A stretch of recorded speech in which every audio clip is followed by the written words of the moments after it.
Okay, we'll call the meeting to order. Roll call, please. Shelley Fayant. Anita I'm Mack, here. Present. Sharma Gillen, Esquissy. Carol Langford. Len Titi, I'm here. Bing Matt, he's running late. Ellie Bundy. Martin Charlo, Present virtually. Mike Dolson, I'm here. James Still Senior. Carol, can you lead us in prayer this morning, please? Yeah, Creator, today we just ask you to be with us and be with all of our members and community. For the COVID, we just ask you to watch over all of them. It's getting serious and we're really concerned, and we just ask you to be with us at this time. We ask for a special prayer for Donna Pablo and Janelle Gardapi.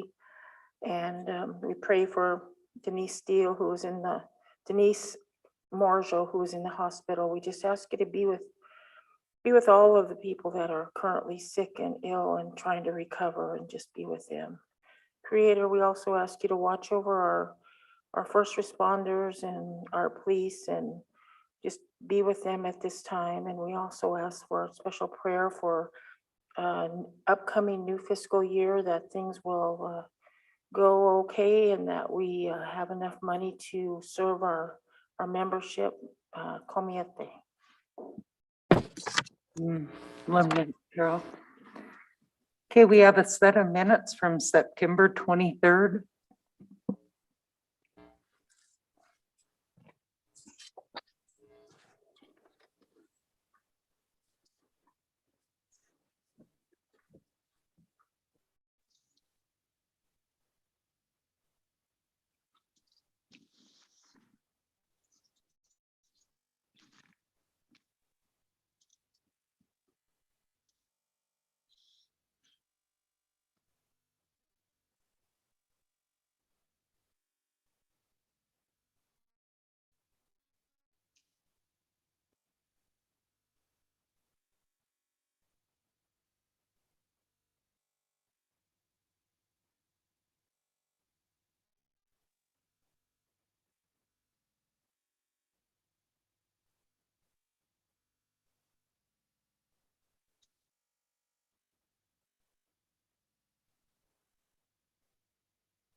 I'd like to motion to approve the minutes with corrections.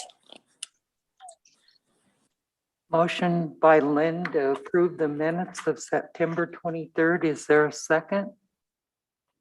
Madam Second, Chair. Mike. Any other corrections, Martin? Yeah, thank you, Madam Chair. On the first page, when on my second statement about COVID, where I'm talking about the parents, can we put we need parents to start emailing school officials, or actually instead of emailing, can we just put contacting school officials to let them know how they feel about the issue, please? Thank you. Thank you, Martin. Okay, we got a motion and a second. All those in favor?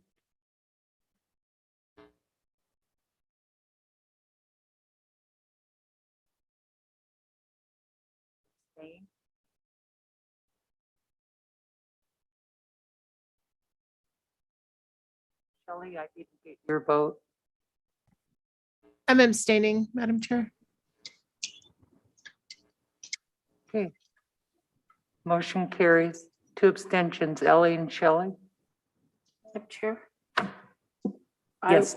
I thought I was listening, but did you announce where everybody was at today? Uh, Just for the public.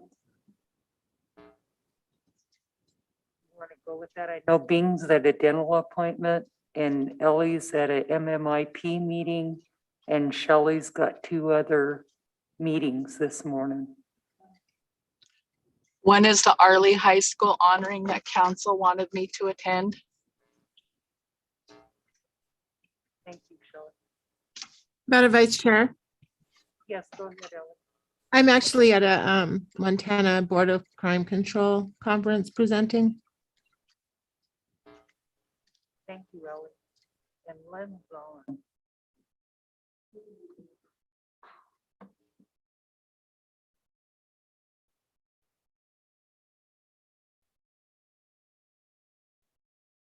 So we have no walk-ins, but Rob has got a voting PSA that he is up in Polson, Rob McDonald.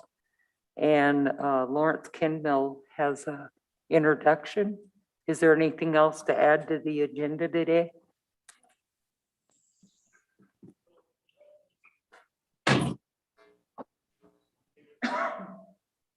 Okay, looking for a motion to approve the agenda. Motion by Carol, second by Charmel. All those in favor? Unanimous.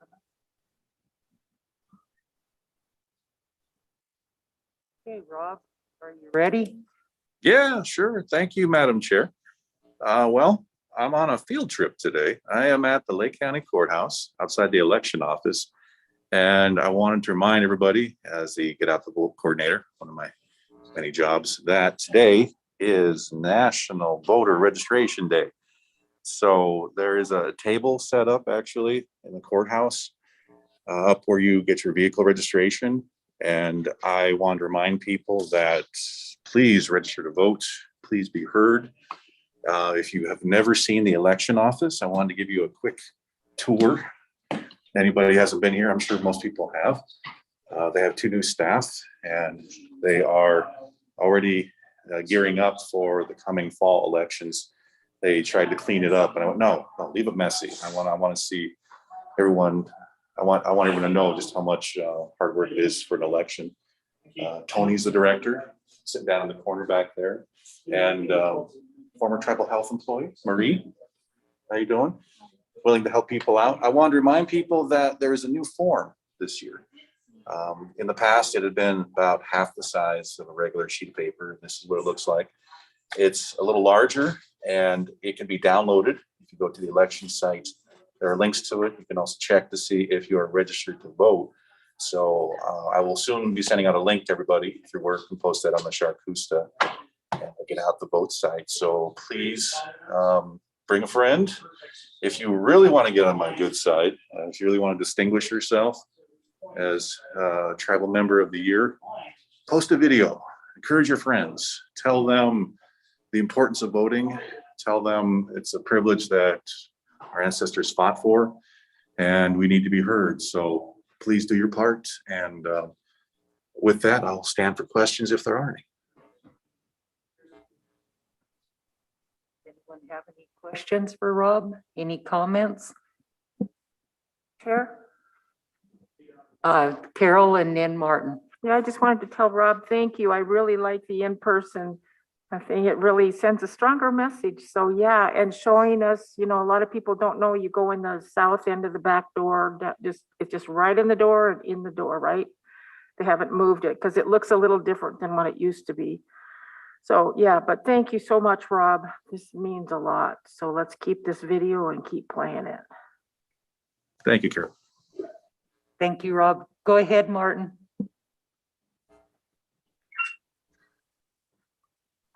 Thank you. I guess, Carol, thanks for saying everything I was going to. Rob, good idea. Definitely time to start thinking about the election, so appreciate it. And then also, on a side note, our election's coming up December 18th, 2021. Thanks. Thank you, Martin. Anything else for Rob?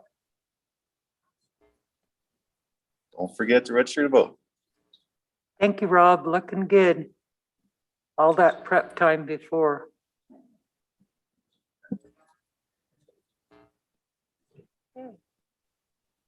We'll go to our second walk-in is Lawrence Kinville. He's got an introduction.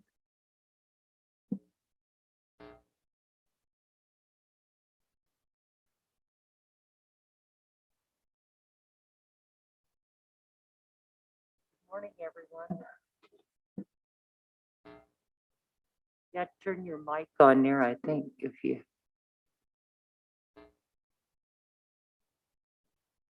Good morning. Madam Chair, Tribal Council. I have with me Manu, and I'd like to introduce him and have him give a brief update. If you remember last week, I brought into your attention that we were looking at using a coded new ID process and just looking at the things that would be available through this process. Well, Manu is the one that is the CEO of the company that I've been talking with, and I'd like for him to give a little brief overview. I know you're busy today, and I just would like to have you know who we're talking with in regards to looking at upgrading our ID system. The good part about it is that at no cost to us, Homeland Security picks up his tab, so that's a relief on us. Great. Hello, everyone, and thank you for taking the time to listen today. My name's Manu Sporny.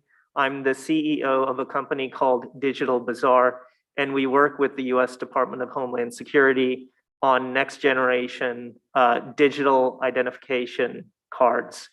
So I work with, I've been talking with a number of tribes, mostly along the northern border, and with US DHS and Customs and Border Protection to ensure that tribal IDs, next generation tribal IDs, can continue to be used for border crossings, in addition to being used to do things like board airplanes, register to vote, a variety of things like that. There are some new requirements through the Real ID Act that are coming into play, new anti-fraud technologies that we have trialed over the last several years with US Citizenship and Immigration Services.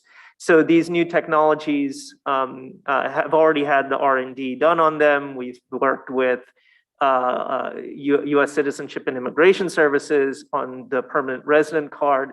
And the goal here is to try and bring the same technology to the tribes because this is something that DHS has already vetted. They're familiar with it. They know the technology and they know it works. And so it would be easier to apply this to any kind of next generation digital tribal ID. What I'm mostly trying to ascertain right now is if there's an interest to have a conversation about this. This is not any kind of, not requiring a commitment from a tribe, from the tribes right now. It's just can we have a dialogue about this new technology and how we might bring it to bear on the tribes cards. One of the big focuses is not only on the technology itself, but cost reduction. So what we've heard from various tribes is that the new Real ID requirements are onerous. They're very costly. And for some tribes, it's not going to be possible to issue these new cards, which is a concern because not being able to use your tribal ID card to do things like cross the border is a serious concern for tribes. So what we're trying to do is ensure that whatever technology solution is created is affordable, works with the current card issuing infrastructure for the tribes, and is recognized by the US federal government as, and continues to be recognized as a valid form of ID. With that, I'll stop and see if there are any questions or concerns. Again, the only ask here is, can we have a dialogue with the tribe over these new technologies? Carol had a question. Yeah, I guess my first question was about the cost, because I remember when Lawrence brought it in before, it was so costly. I thought, wow, where would we find the money? Yeah. But secondly, currently our tribal IDs are not valid to use on an, well, it is right now to use on an airplane, but there's gonna be a time when it's not valid. Because the county is telling, they have a sign that says, your tribal ID, you can use that to get on a plane. Well, you can now, but after that, after a certain time, then it's no longer, you can't do that, right? Yeah. Unless we go with the real ID. Yes, that's Okay, correct. so I was worried about the misrepresentation people might have because they have a tribal ID. Yeah. Secondly, I really feel it was us getting to know you and figuring out if you are the right fit. It sounds like you are, and I'm excited about this, and I hope we really do move on it because I failed to do it with my driver's license, so now I'm really in a bind, and I know Yeah. it's gonna take a while, but how long will this process take? Yeah, so I want to be very careful and not overpromise anything. So first on the cost issue, we know there's a serious cost issue. Everyone's aware of it, and we're trying to find a solution, a cost-effective solution for it that works for the tribes. So as far as cost is concerned, we're trying to drive the cost well down to pennies, to pennies from the $100,000 plus it costs just for the card design before you start issuing cards. So cost is, we're very cost conscious. As far as using tribal IDs to do things like board an airplane, it's a problem. And I think everyone on the federal government side is concerned about it. The tribes are concerned about it. As far as we know, there is no active solution for it right now. Some people believe that maybe some of the real ID compliant tribal ID cards today might work, but I can tell you that the conversations that I've been having is there's no assurance over that. So that's why I'm here. I want to make sure that we're having that conversation and continue to have that conversation. To your third point on how long is this going to take, I wish I knew. I do not. So I don't want to overpromise what is possible. I know that it is going to be easier to address the border crossing case through the northern border than it is going to be working with TSA. And again, I'm going to be very blunt. TSA is not a very well-run federal body. Actually, let me be careful with my words. There are many competing interests inside of TSA, and it has always been a challenge working with TSA. We do have connections to the right people inside DHS. And there are, in the way these things typically work is they try to get it working through different agencies inside, excuse me, DHS before they try to approach TSA. So for example, the approach would probably be to work on border crossing first with CBP and the Office of Field Operations to make sure that that works. And if that works, and the Canadian government, accepts it, and the U.S. government accepts it, then it's much easier to go to TSA and say, look, this works for border crossings. It's been piloted, demonstrated. We think it's ready to be used for TSA and boarding an airplane as well. So time frame, I think it's going to take probably about 3 months just to get the right people in the room talking to each other. The technology is actively being vetted. So USCIS is deploying the technology. That is not going to take a lot of time. Most of this is going to be a political process, not a technical process. So we're fairly confident that we have a good handle on the technology, and the technology will be production ready within about a year. The open question is, how long is the political process going to take? And the only thing I can promise there is to get the right people in the room and for all of you to have a discussion and see where that discussion goes. Did that answer each of your questions? Maybe I can have a follow-up. So you're not sure that this ID will actually work on boarding a plane? It Yes. will work to board to go across the border, but not the plane. I think we need both. I agree completely. I just don't want to promise something that I can't guarantee. And I guess my thought, I don't want to spend a lot of money if you can only do one thing with it. So, Yes, yeah, so that's a concern. So I'm glad you did come in and we're having a chance to have a dialogue. Thank you. absolutely. Thank you, Madam Chair. Thank you, Carol. And you mentioned other tribes. Is there other tribes here in Montana that are currently looking at this as well? So I met with the Blackfeet Nation a week and a half ago, and so we're exploring that. And again, it's just the only ask right now is can we have a dialogue, and their enrollment department and their council agreed to have a dialogue.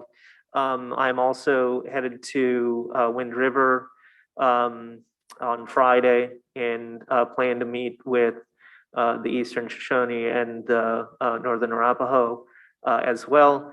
And we've actually, we're currently contacting around 80 tribes, and we're in various degrees of kind of discussion there. Okay, thank you. Charmel?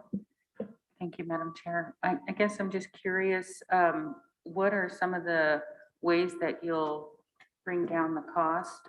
Is it a matter of cost sharing with participating tribes, or what are some of the mechanisms to get the cost down? So fundamentally, the cost reduction has to do with not going with the most advanced technology. So there are these smart card, chip and pin cards with laser engraving and holograms and all that kind of stuff. And the problem when you do that is that companies go, oh, this is a new technology, we can charge more for it.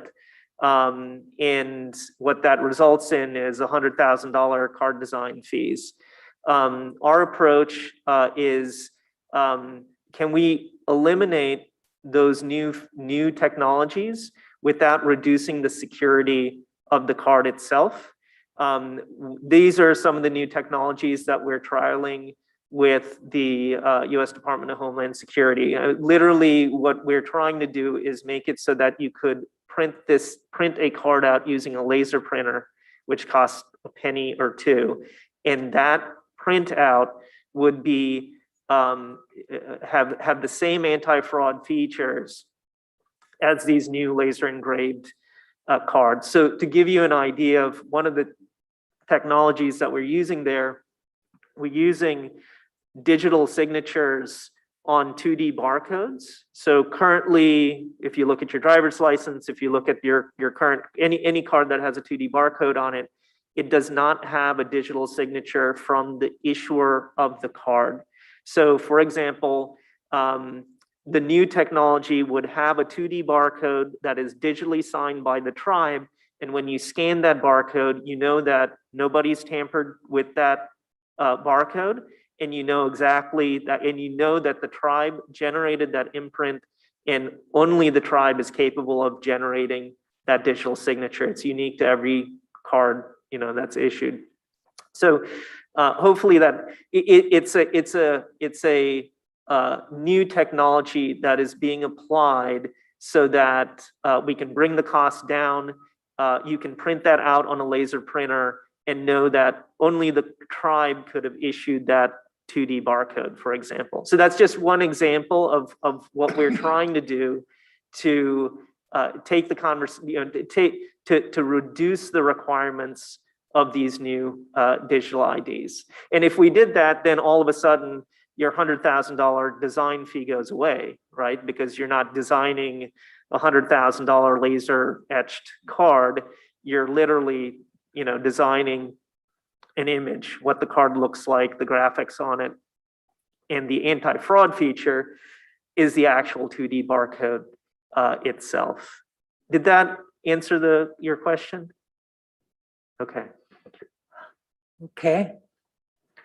Now, I think that we were just looking for some kind of consensus, right, Lawrence, to see if we want to pursue this any further. And if there's more questions, if we have time after legal today, I understand that you would be available to come back in. Yes, I would be happy to. So to keep on the agenda, we will, is there any other questions?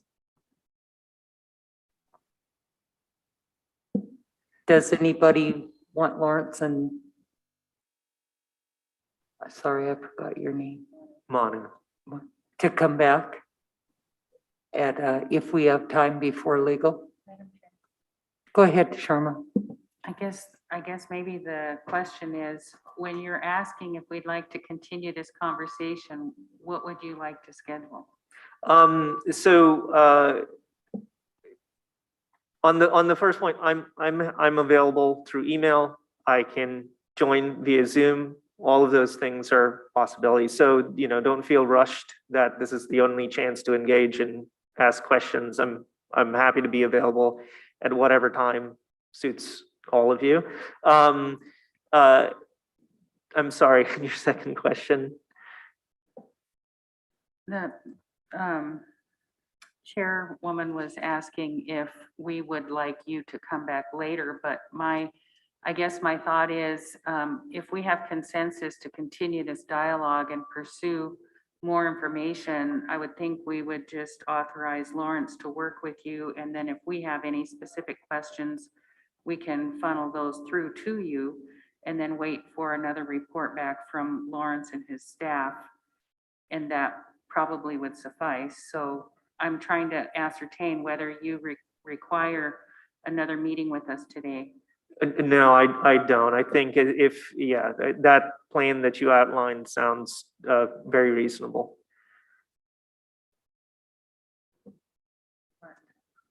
Martin, go ahead. And also the last time he was in, I thought we requested legal to vet his company. And really, I feel like this should be a discussion that was maybe had with Rick versus us. And then obviously it'd be something we'd want to bid out. And so going through the process, we're kind of backwards here. So I don't want to meet today. I feel like we have a full agenda, so another day would be great. Thank you. Thank you, Martin. Go ahead, Lawrence. Yeah, we did, I sent all the information to Rhonda. They haven't got back to me in regards to what they reviewed. Our IT person has reviewed it and has talked with Manu, as well as our IT person out of Albuquerque, Rita, has talked to Manu. Their concern was whether it was going to be in the cloud or not. And that's a concern of all of ours. And Manu very adamantly said that it doesn't have to be in the cloud, that we have control over it internally, so it wouldn't be up there in the air for anybody to grab. One of the other things is we have the Tuna Nation Annual General Assembly tomorrow, and we're on the agenda for border crossing and giving an update on that tomorrow too also. Thank you, Lawrence. Okay, then. Okay. We'll wait for further information. If you can follow up with legal, Lawrence, to see where that's at, and also make sure that Rick is aware of what's going on. Okay, thank you. All right, thank you all. Thank you for coming and visiting us. Okay, next up is Tom McDonald. And starts on page 2. Good morning, Tom. Esquex, Nacia. Madam Vice Chair, the request on page 2 is a request by tribal member Darcy Myers to have his descendant daughter assist him in his big game hunting on the reservation. He has the completed form here before you under our regulations. This particular action requires tribal council consideration and approval or denial. We limit on non-member descendant assist to usually just children in the regulations under the age of adulthood, And then we also have a general non-member assist for bison hunting off the reservation. So very unique and very specific. This request has had numerous approvals in the past by Darcy. And of course, there's been through the last decade, there's been different times where council has approved this for various tribal members under this consideration. Go ahead, Carol. Yeah, Tom, yeah, we have approved this in the past, but I don't know if council's had a previous discussion on the most recent one that we approved for a non-member son to do the hunting. And so I just want to make sure to the membership that this isn't confused with them hunting. This is for the daughter to go and assist the father in a way of a retrieval, right? That's all that the regulations allow for at this point in time. And I believe your last one was conditioned that same way. The individual was able to shoot and kill the animal, harvest it, and then their descendant son helped them gut it out, retrieve it, load it, etc. So it's conditioned that way. Okay, but I think there was there's confusion there because the person was allowed to be able to hunt. I thought that said somewhere in the documents on the previous one that the person was the non-member, because that's why the Kootenai elders were so upset about the whole thing, is that difference that was allowed. Yeah, Carol, I never saw the actual permit.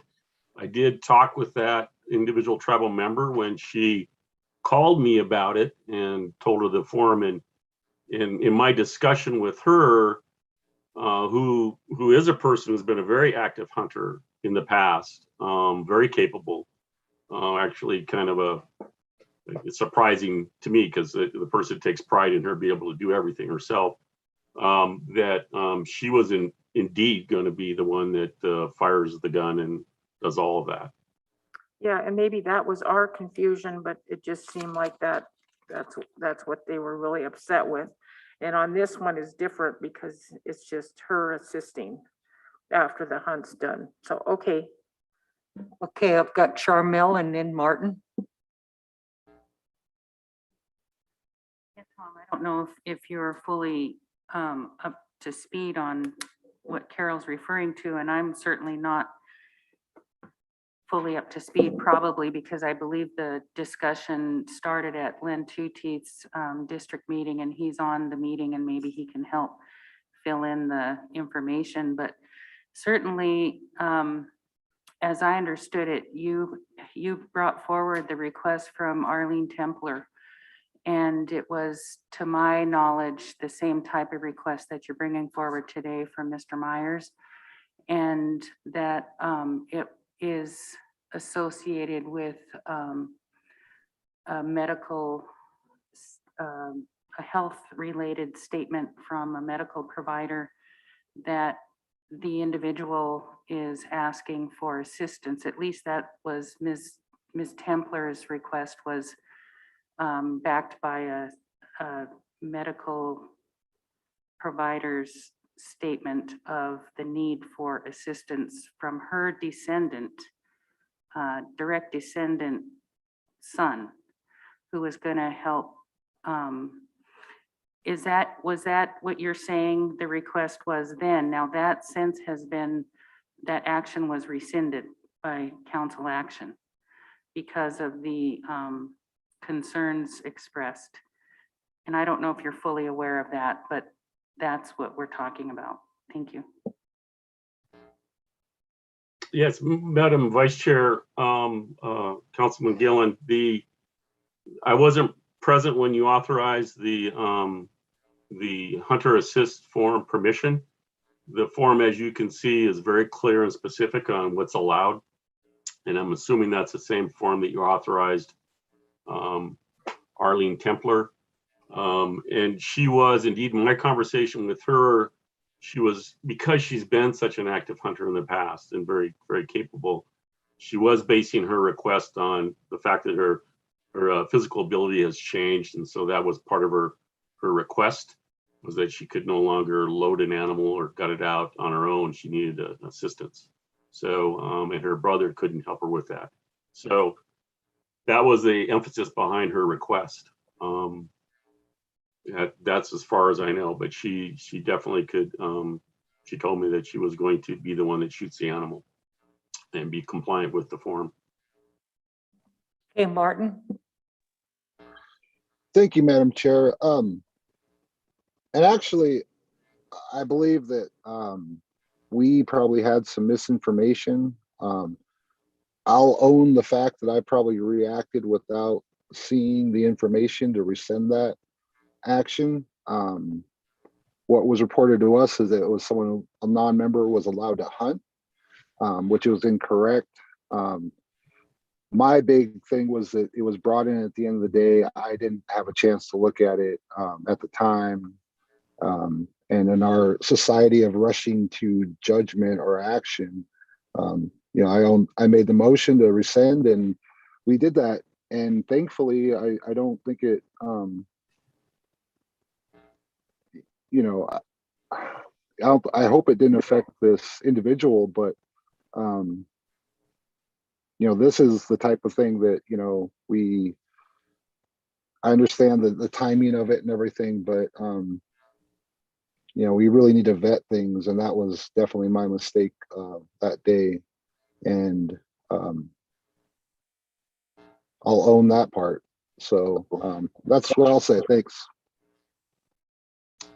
Madam Vice Chair, in regard to the hunter assist form permission that the council granted Arlene Templer, she filled her one animal, her elk, almost immediately. It was her authorization was over when you guys took this other action. There was nothing to cancel. She'd already filled her animal. Ellie, did you have something?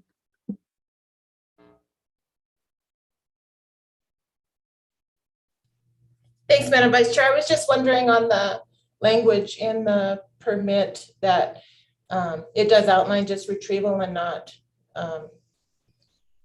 camping. Is that correct?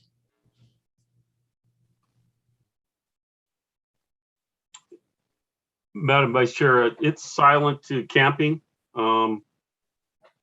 Camping could be something that they engage in if they have their camping stamp, but as a non-member, they would be required to possess the required recreation permit and camping stamp if they were also going to do that. Okay, thank you. Go ahead, Carol. Yeah, so I agree with Martin. I'm the one that seconded that motion. So we got misinformation. The elders is my understanding that what they were saying was not totally accurate, and that it was the same permit that we're just about ready to approve for Darcy Myers and what we've done in the past year after year. So yeah, I feel bad about that, but I'm glad she's already filled her permit. I seen her the other night, so she didn't say anything. So I'm glad that she got it done before we revoked it.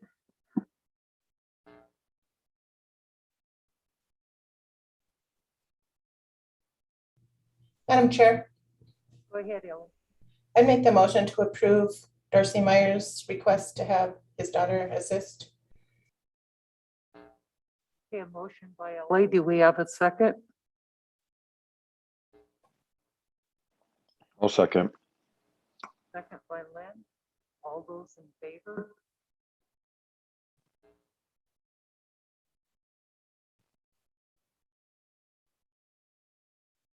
Opposed? Charmel's opposed. I'm opposed as well. Motion carries.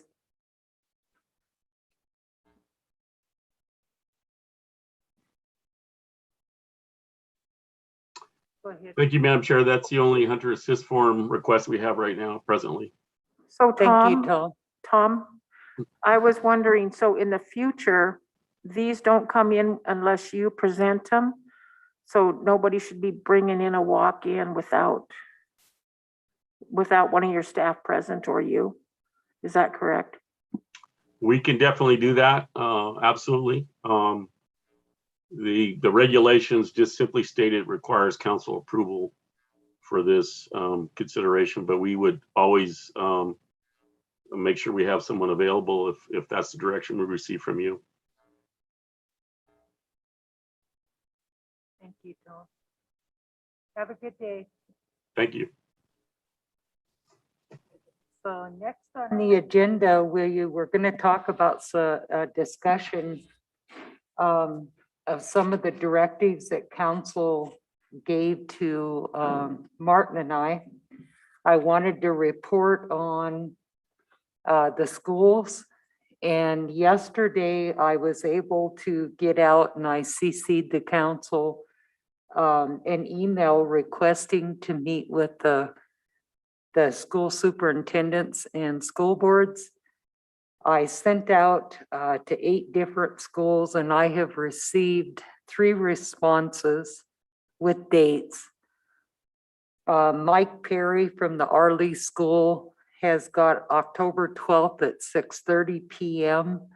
available for us, the tribal council or a representative to meet with the board in regards to COVID plans. And Mark Johnston out of the Ronan School also said that we can meet with them on October 11th at 7 p.m. Jason Sargent from the St. Ignatius School says the next school board meeting is October 19th at 7 p.m. in which we can meet with them. And actually, Jason did give a little bit of the numbers. The elementary right now with COVID cases, there's 2. Middle school, they've got 3. In high school, they got 2 and 1 staff. So we are seeing numbers go up, which is our concern. And we wanted to meet with the school board to see what their plans was. The other thing that I did was I contacted the Tribal Education Committee and asked that they use themselves and the Indian Education Committee to have parents start contacting the schools with their concerns. So that's where I got yesterday. Still waiting to hear back. It was kind of late in the day before I was able to get to the directive. But Miranda, I'd like to thank you for helping me get the contacts. Like I said, it was kind of late in the day, but we've heard back from 3 schools. So, and Martin, I don't know what you've gotten.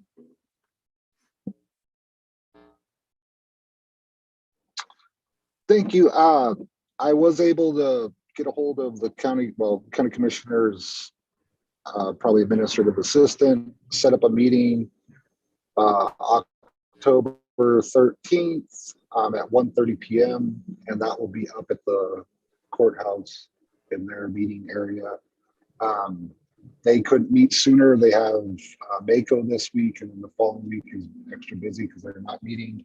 And then I'm starting to meet with Mr. Decker individually the following day. So mark your calendars. Hopefully that doesn't interfere with anything. I didn't see anything on the calendar. So Jen, if it does, hopefully we can reschedule those.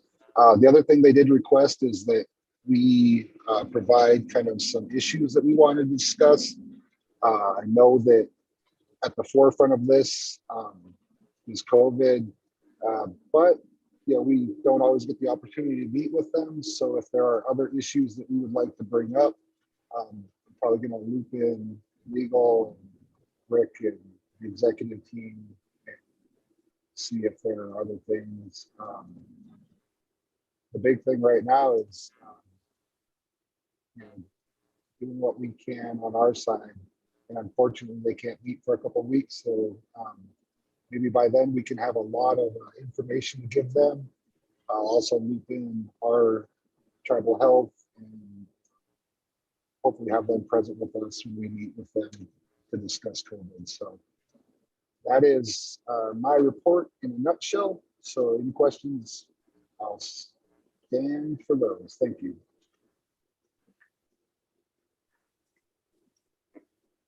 Does anybody have any questions? Right now, Rob is working with a joint message also from Tribal Health with Tammy Matt, and Tammy's going to help us put together kind of a facts and answer sheet that we can alter when needed or change numbers, and that we can use that when we go visit with the school boards and the commissioners. So still a little bit more work to do, but we are working on it. Madam Chair, Go ahead, Martin. I did speak with Chelsea Kleinmeyer this morning. She is more than willing to come in and do an update, like we were doing previously, but she was also tasked with possibly doing kind of a community update. I think this is something that we had discussed at the UCC level, of her giving all the updates on the information and then possibly bringing in like a guest and doing that via social media or Zoom or whatever platform they choose. And so that's something that is in the works with them as well. We did also discuss kind of the, for lack of better description, the FERCA model and kind of the services that they provided during last year's kind of serious COVID or as far as like providing people help if the entire household gets quarantined or has COVID, they need someone to do the shopping, provide supplies. And so that's something that I kind of discussed with her, maybe getting some volunteers. And the way they were doing is, people would just volunteer and kind of in kind, buy the things that were requested. And, at the time some people were getting reimbursed if it was through certain programs. Some people just did it, to be kind and be good neighbors. And so that's something that, it may be grassroots or maybe we could help facilitate that. I know that was very helpful. We were doing that when our numbers were in the 50s. And now I think latest count, we're over 400 cases in Lake County. So I think one of the big things, as far as what we can do is just really help support the community members and our membership and, encourage people to do what, good people should do. And hopefully we can get a handle on this. Thank you. Thank you, Martin. Charmel?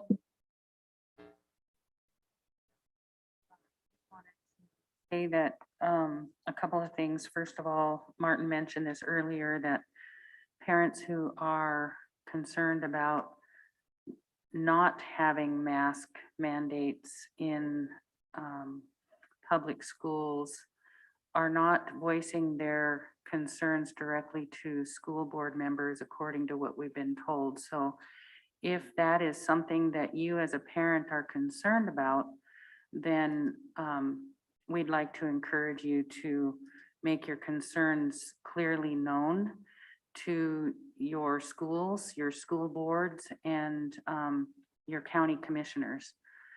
I think that would be very helpful. I did attend one school board meeting in Polson early on, and school board member Dana Hewankorn did a good job in her very first meeting of trying to address it, but it's a very contentious and difficult discussion to have, especially when parents who are wanting the masks as a level of protection for their children are not voicing their concerns directly. So wanted to emphasize that. But this is a part, and I appreciate Anita and Martin, you guys getting these things set up for us to have these discussions, because this is an extension of a discussion that we've had as a council multiple times about what more can we do to help protect the health and welfare of our tribal membership here on the reservation.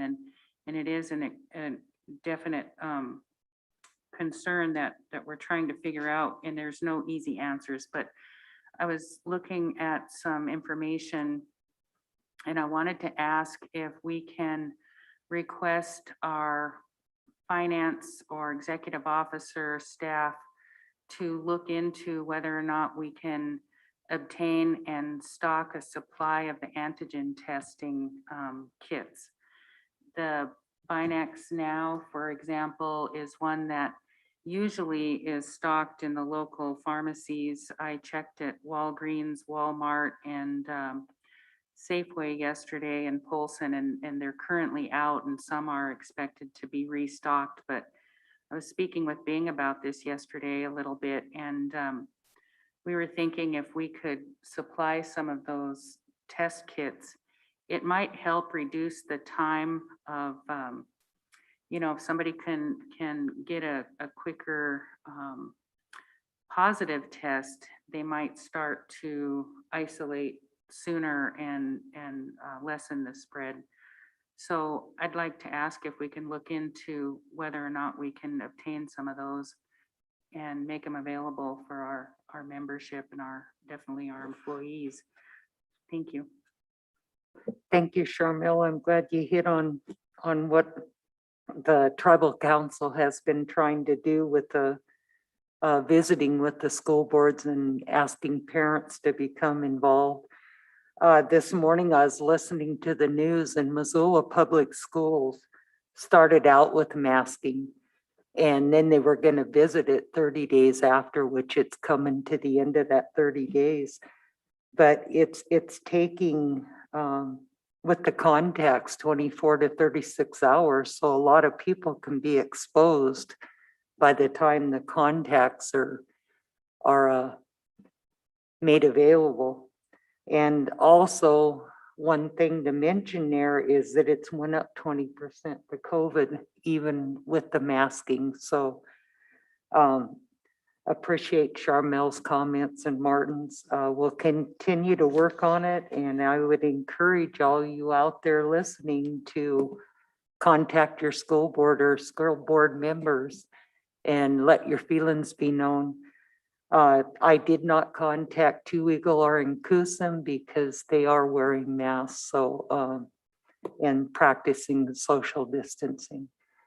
But I'm looking forward to the other 5 schools contacting me, and as soon as I get that information, I'll share it with council so that we can get our word out there and visit with the schools about our concern of the safety of our children and grandchildren. So thank you. Is there anything else? Any other questions?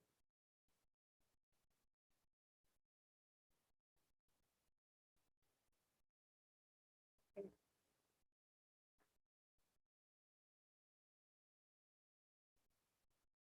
So I think that our next issue, and I see Miranda's on with the change of duty station is change of duty, excuse me.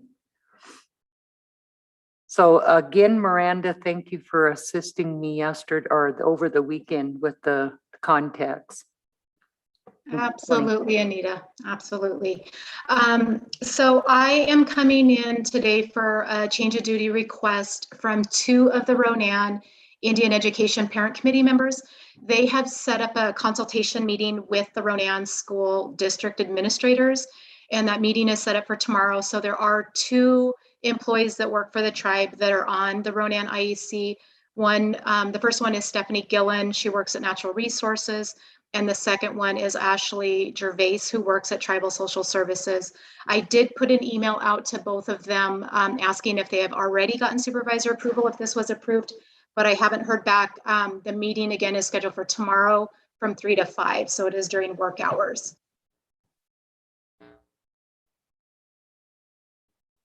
Is there any questions for Miranda? And we are looking at Stephanie Gillen and Ashley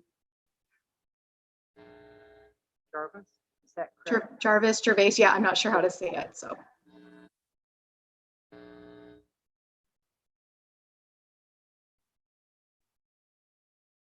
We're looking for a motion to approve the change of duty for these two individuals, one from Natural Resources and one from Tribal Social Services.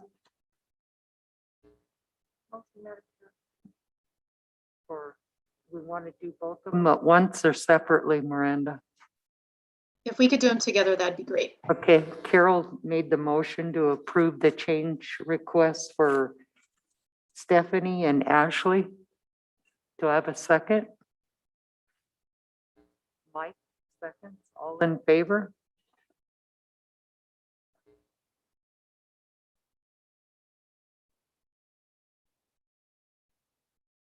Abstain? Okay, Charmel was abstaining. Motion approved. Thank you, Miranda. Thanks, guys.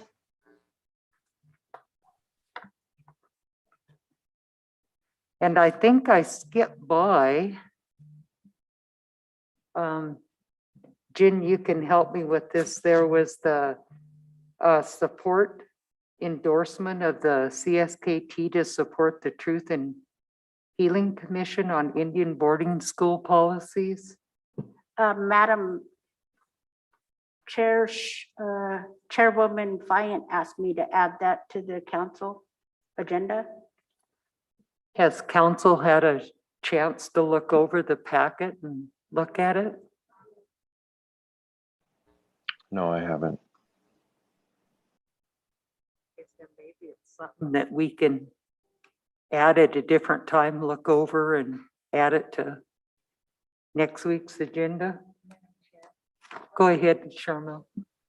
Thank you, Madam Chair. I did read through this yesterday when it came in our email, and as I understand it, we just need to have council either action or consensus, I would imagine, to approve a statement be generated. I believe the chairwoman would work with legal and possibly Rob in communications. And it's a support statement for the Truth and Healing Commission, the reintroduction of the legislation, the bill, and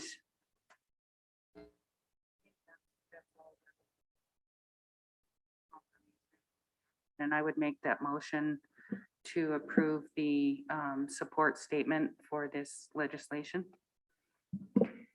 Okay, we have a motion by Charmel. Do we have a second? I'll second it, Madam Chair. Martin seconds. All those in favor?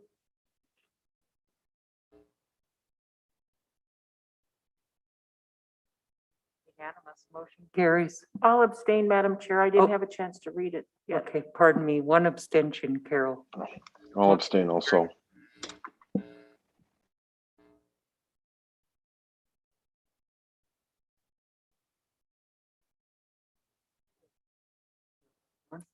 Okay, we've got Celebrate Recovery as a resource, Antonio. And this is on page 20 in the packet.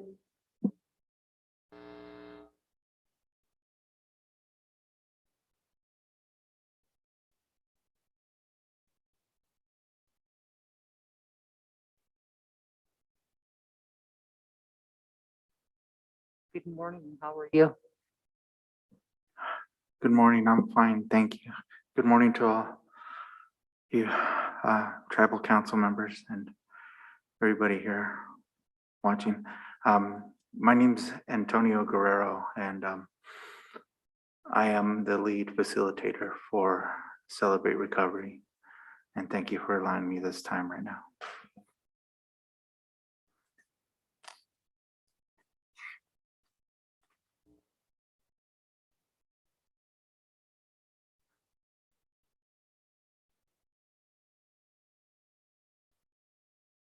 You turned yourself off there. There you go. Okay, it's on now. Um, well, like I said previously, I want to extend on my part and who I represent, just in honoring the tribe and just respecting the efforts that you guys have when it comes to resources, like what I'm going to speak about now. So I just wanted to mention that, but I'm aware of various programs that you all have, even programs that, for example, things like transitional housing, all these various programs aimed at allowing individuals or families to get back on their feet. And this is why I have a heart for these things. And this is what I'd like to share.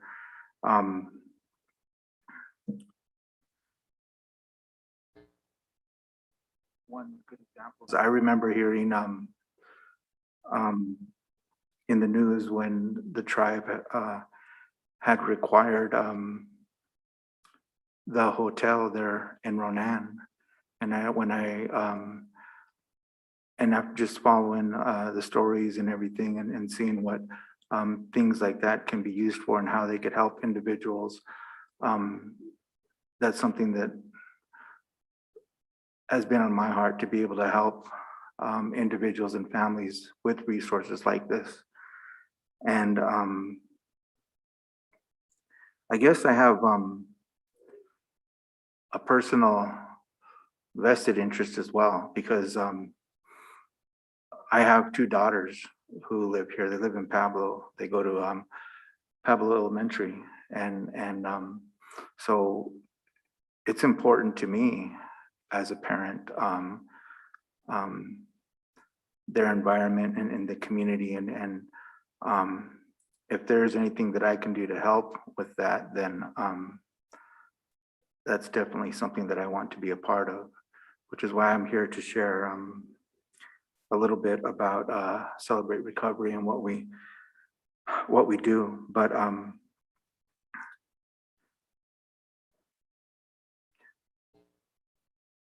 if I remember right, I think could be off plus or minus, but Celebrate Recovery's got about, I think it's right around a 50-year proven track history of helping individuals with whatever their struggle is. But it's a place where an individual can find a place to share, and not only share, but share confidently, and in sharing also get support and encouragement in seeking help and navigating whatever road it is that they're currently on, and being able to relate to someone regarding that. I'd just like to share and get a little personal and share my experience, and that is I have a past that I'm not proud of, which involved alcohol and drugs, and it was just a simple invitation that somebody extended to me for a CR meeting. And this is when I used to live in Arizona, and but I can tell you all that revelation came when I could see, not only see, but sense and feel peace, safety, just the ability to open up and share with confidence what it is that I was struggling with, and being able to navigate that road and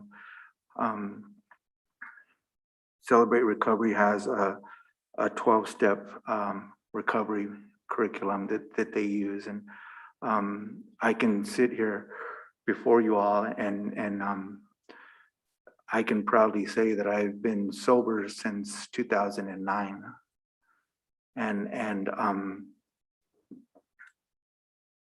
because I have experience in this, it's something that I'd like to give back to the community, and being able to see the very manyest things that the tribe has here for all its members. I would consider it not only an honor and a privilege, but I think it would be great if the tribe would consider using us as a resource as well. I understand that there's in Polson, they do have a Celebrate Recovery. I'm kind of on the south side of the reservation. There's nothing out that way for people in that area. If it's something that someone decided they would like to seek out, they would have to come to Polson. And I know there's other programs as well here on the reservation. But as far as on the south side, I don't know of very many, if there are any. And so this is why I'm here. I just want the tribe to know what Celebrate Recovery is and what we're here for, and that it'd be an honor to be considered a resource with the tribe as an for individuals and anybody and everybody that we can extend help to. I just want to share, this is a quote from an article that was in the Charcusta, and the reason I want to share it is because it's just kind of at the heart of what Celebrate Recovery is about. But this is from an article, I think this was just recent too, not too long ago. But it was an article covering there was an event that involved a group called Sober Indian Riders. And the quote's from the organizer, his name's Emery Wilson, but he stated, and I quote, "It's all about sobriety and getting families back together again. And it's a family thing." And when I read that, I thought, wow, that's, you know, my jaw was on the ground, because this is at the heart of what Celebrate Recovery is about. And Carol's got a comment. Hold on, please. Go ahead, Carol. Oh, I was gonna let him go ahead and finish, but Antonio, is that your name? yes, I just want to thank you so much for making this possible for our people on the reservation. I can tell you there is a community effort in Mission, St. Ignatius. There is a meeting that is held once a week. They could definitely use more. But the Tribal Council recently passed resolutions on certain things that we would like to see happen in communities and for the tribe. And one of them is to extend this kind of effort. And I would like to see a recovery hall in each community, not necessarily faith-based, because I carry this and I have my pins here also. So there's a lot of people in our community that are in recovery, and there's a lot of people seeking recovery, and a lot of people that really don't care. So I think whatever we can do as a community, and I commend you for stepping forward and making this available for our members. I've never seen somebody come in and actually, faith-based come in and offer this. So it's nice and it's refreshing to see that, we are having we're making a difference in our community is what we're doing, because I see more people coming out. And so I commend you and just want to thank you for coming in and continue your efforts. You're not asking for us to endorse or support. I mean, the tribes use anybody and everybody we can, because Never Alone Recovery's in Ronan. Of course, they're spread out throughout the whole reservation. I'm also involved with the Lake County Drug Court. You might want to be involved in that. That's at 4 o'clock on Thursday. You're welcome to attend those court, and see what's going on there. And it's really good to get out and kind of see what's going on too, so what, and meet some of these people, because they're all a part of this recovery community, but certainly we can use more like yourself. Thank you. Charmel? Thank you, Madam Chair. Welcome today, Antonio. I know that you come from St. Ignatius and that you have been residing there for some time. You provided information on Celebrate Recovery to us, to me some time ago, before your program started on September 7th, I believe it was. Yes. And the posters and pamphlets that you provided, it was timely because we had the drug court in on that day, and I shared your pamphlets and posters with them so that they could make that awareness level available to all of the clients going through their program as well. So I know that you meet on Tuesdays. Is it every Tuesday down in St. Ignatius at the Cornerstone Faith Center? That's correct. And you were telling me a few days ago that you have a good group started, and I want to thank you for that. Thank you, Charmel. The meeting starts at 5:30 because we have food for individuals. They're hungry. Thank you, Charmel. Thank you, Carol, for your questions. I've actually got a question as well. I represent the Dixon district, and we just got our building up and going there at the Dixon agency.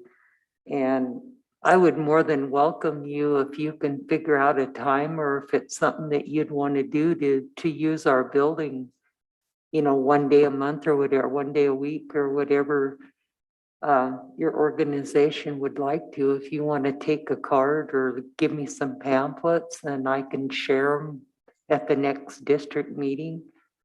That would be great. But yeah. I think it's great. I was gonna mention a Never Alone and was gonna talk to them. Of course, that's a little out of their way from Ronan to Dixon, but all the help we can get, I would really like to support that.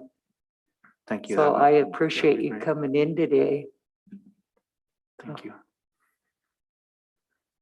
Does anybody else have go ahead, Carol. Yeah, I just want to thank you, Anita, for offering that up, because I think if we can start a meeting in Dixon, people will start to come, even people in recovery.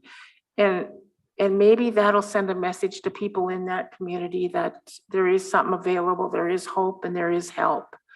And I think if Antonio and Never Alone, and maybe even myself, come down and maybe have meetings that Tuesday and see what we can do. Sometimes I've had housing board meeting on that night, but certainly that would be an opportunity where people to start discovering and start in the smallest community and probably the most difficult community.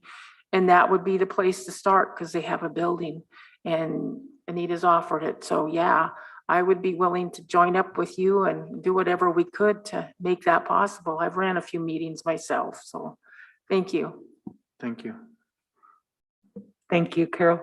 Yeah, I come get my card, and anytime you guys want to get something going, let me know. And I can definitely bring it up the next district meeting as well, because we're trying to get some activities going. Okay. And brought- I'd love to be a part of it if you've got something you can share with me. Yeah, I brought some extra information and like flyers and pamphlets and stuff. And so, Okay, I appreciate that. Thank you so much. thank you. Madam Chair, Go ahead, Ellie.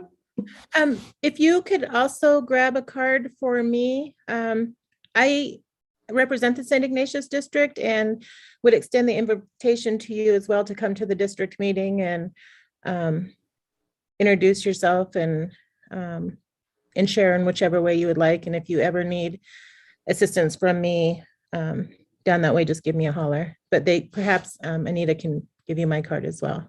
Thank you. Would be great. Thank you.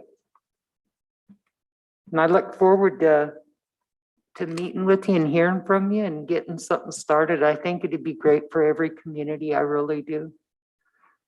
Thank you. Thank you all for allowing me time. Thank you. And if you want to bring your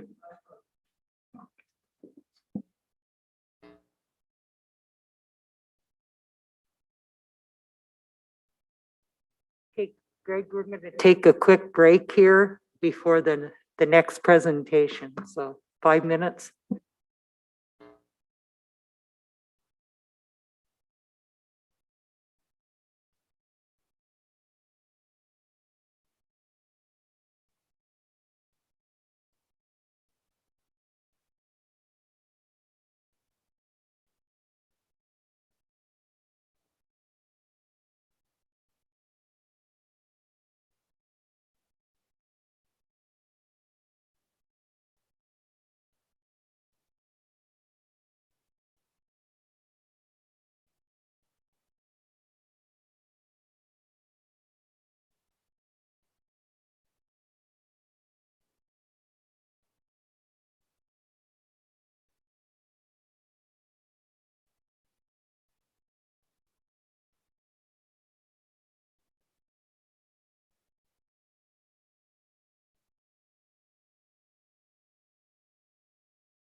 Jen, how's my mic?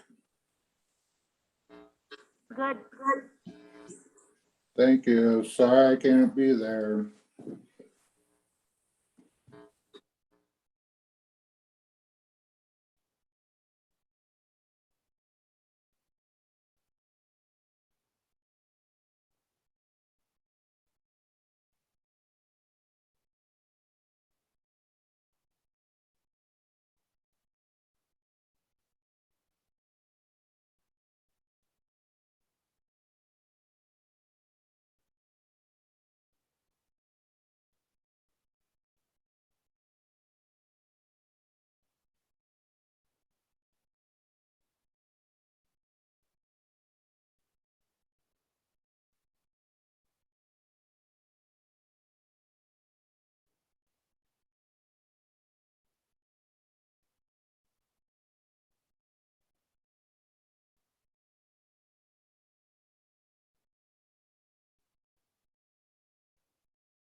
Okay, we'll call the meeting back to order.